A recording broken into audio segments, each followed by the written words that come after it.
ब्रह्माणी देवी सहंस पर बैठी हुई है और सब प्रकार के आभूषणों से विभूषित है। इस प्रकार ये सभी माताएं सब प्रकार योग शक्तियों से संपन्न हैं।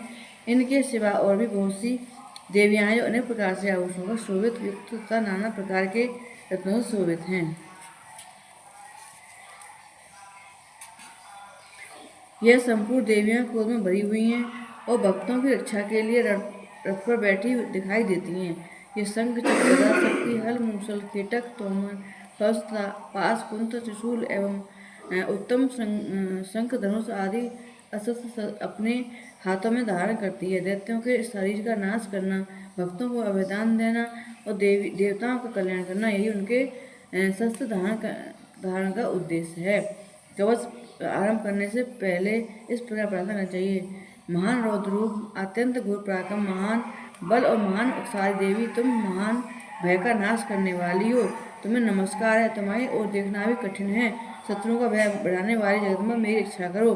पूर्व दिशा में इंद्री मेरी रक्षा करें, अग्निकोण में अग्निशक्ति, दक्षिण दिशा में वाराणी तथा नेत्र कोण में ग्रहधारिणी मेरी रक्षा करें, पश्चिम दिशा में बावरणी और बाएं कोण में मृग पर सवारी करने वाली देवी मेरी रक्षा करें, उत्तर दिशा में कुमारी, ईशान कोण में शूलधारिणी देवी रक्षा करें, ब्राह्मणी तो तुम ऊपर की ओर से मेरी रक्षा करो और वैष्णो देवी मेरी नीचे की ओर से मेरी रक्षा करें। इसी प्रकार सबको अपना वाहन बनाने वाली चामुंडा देवी दस दिशाओं में मेरी रक्षा करें। जया आगे से, विजया पीछे से और ओर से मेरी रक्षा करें।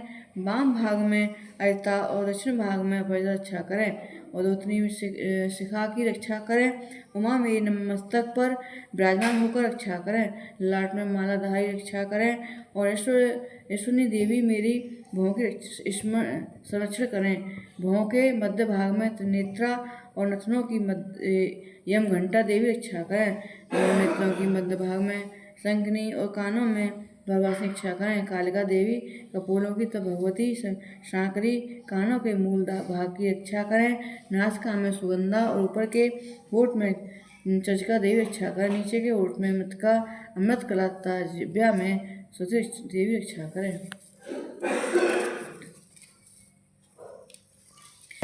और धनुधारी पृष्ठवंश में रहकर रक्षा करें। कंठ के बाहरी भाग में नीलग्रीवा और कंठ की नीली में नलकुबरी रक्षा करें। दोनों कंधों में खड़गनी और मेरी दोनों भुजाओं की वज्रधारिणी रक्षा करें। दोनों हाथों में दंडनी और अंगुलियों में अंबिका रक्षा करें। सूर्यश्री नखों की रक्षा करें। कुलक्षी कुछ पे में रहकर रक्षा करें। महादेवी दोनों स्तनों की शोक विनाशिनी देवी मन की रक्षा करें। ललिता देवी हृदय में शूलधारिणी हृदय में रहकर रक्षा करें। नाभि में कामनी वह भाग की भुवेश्वरी रक्षा करें। पूतना और कामिका लिंग की और महेशवाहिनी उदा की रक्षा करें। भगवती कटिर भाग और बिंदुवासिनी घुटनों की रक्षा करें। संपूर्ण कामनाओं को देने वाली महाबला देवी दोनों पिंडलों की रक्षा करें। नारसिंह दोनों घुटनों की रक्षा करें। तेज देवी दोनों चरणों के पृष्ठ भाग की रक्षा करें। सी देवी पैरों की अंगुलियों और तलवा वासिनी पैरों के तलवों की रक्षा करें। अपनी दाढ़ों के कारण भयंकर दिखाई देने वाली दुष्टकाली देवी नखों की और उर्वशी के देवी केशों की रक्षा करें। रोमावलियों के छिद्रों में कोवरी त्वचा की भागेश्वरी देवी रक्षा करें। पार्वती देवी रक्त मज्जा वसा मांस हड्डी और मेद की रक्षा करें। आंतों की कालरात्रि और पित्त की मुक्ति से रक्षा करें। मूलाधार आदि कमल कोशों में पदार्थ देवी और कफ में चूड़ामणि देवी स्थिर होकर रक्षा करें। नख के तेज की ज्वालामुखी रक्षा करें। जिसका किसी भी अस्त्र से भेदन नहीं हो सकता वह अवेदा देवी शरीर की समस्त संधियों में रहकर रक्षा करें। ब्रह्माणी आप मेरे वीर की रक्षा करें। छत्तीसवीं छाया की रक्षा तथा धर्म धारणी देवी मेरे अहंकार मनोबुद्धि की रक्षा करें। हाथ में वज्र धारण करने वाली ब्रह्मस्ता देवी मेरे प्राण अपान उदान समान वायु की रक्षा करें। कल्याण से सुशोभित होने वाली भगवती कल्याण शोभना मेरे प्राण की रक्षा करें। रस रूप गंध शब्द और स्पर्श इन विषयों का अनुभव करते समय योगिनी देवी रक्षा करें तथा सत्वर गुण रजोगुण तमोगुण इच्छा सदा नारायणी देवी करें।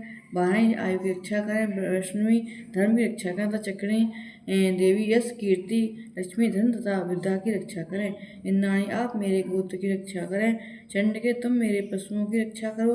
महालक्ष्मी पुत्रों की रक्षा करें और भैरवी पत्नी की रक्षा करें। मेरे पिता की सुखता तथा मार्ग की क्षेम करी रक्षा करें। राजा के दरबार में महालक्ष्मी रक्षा करें तथा सब ओर व्याप्त रहने वाली विजय देवी संपूर्ण धर्म से मेरी रक्षा करें। देवी जो स्थान कवच में नहीं कहा गया रहते वे सब तुम्हारे द्वारा स्थित है, क्योंकि तुम विजयवास शालिनी और पाप नाशनी हो। यदि आपने शरीर का भला चाहा तो मनुष्य बिना कवच के कहीं एक पग भी ना जाए। कवच का पाठ करके ही यात्रा करे। कवच के द्वारा सब ओर से सुरक्षित मनुष्य जहाँ जहाँ भी जाता है वहाँ वहाँ उसे धन लाभ होता है तथा संपूर्ण कामनाओं की सिद्धि करने वाली विजय की प्राप्ति निर्भय हो जाता है। युद्ध में उसकी पराजय नहीं होती तथा वह तीनों लोकों में पूजनीय होता है। देवी के कवच देवताओं के लिए जो दुर्लभ है, जो प्रतिदिन नियम पूर्वक तीनों संध्याओं के समय श्रद्धा के साथ इसका पाठ करता है, उसे देवी कला प्राप्त होती हैं तथा वह तीनों लोकों में कहीं भी पराजित नहीं होता। इतना ही नहीं, वह अपमृत्यु से रहित हो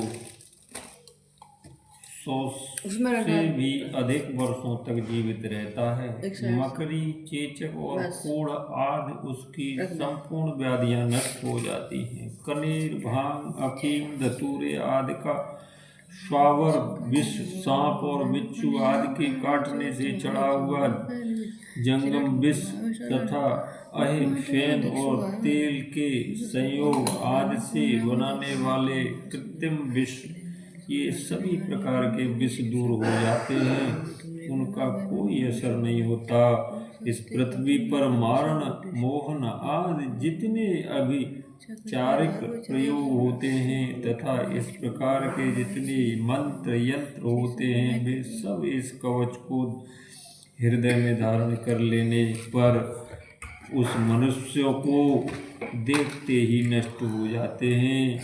यही नहीं, पृथ्वी पर विचरने वाले ग्राम देवता, आकाशचारी देव, विशेष जल के संबंध से प्रकट होने वाले गण, उपदेश मात्र से सिद्ध होने वाले ब्रह्म कोटि आदि, डाकिनी, शाकिनी, अंतरिक्ष में विचरने वाली अत्यंत बलवती भयानक कूष्मांडा और भैरव आदि अनिष्टकारक देवता भी हृदय में कवच धारण किए रहने पर उस मनुष्य को देखते ही भाग जाते हैं। कवचधारी मनुष्य को राजा के सम्मान वृद्धि प्राप्त होती है। यह कवच मनुष्य के तेज की वृद्धि करने वाला और उत्तम है। कवच का पाठ करने वाला पुरुष अपनी कीर्ति से विभूषित भूतल पर अपने यश के साथ साथ वृद्धि को प्राप्त करता है। जो पहले कवच का पाठ करके उसके बाद सप्तशती चंडिका का पाठ करता है, उसकी जब तक वन पर्वत और मनोकामना रहित पृथ्वी टिकी रहती है, तब तक वह पुत्र पौत्र आदि संतान परंपरा बनी रहती है। फिर देह का अंत होने पर पुरुष भगवती महामाया के प्रसाद से सुंदर दिव्य रूप धारण करता है और कल्याणमय शिव के साथ आनंद का भागी होता है।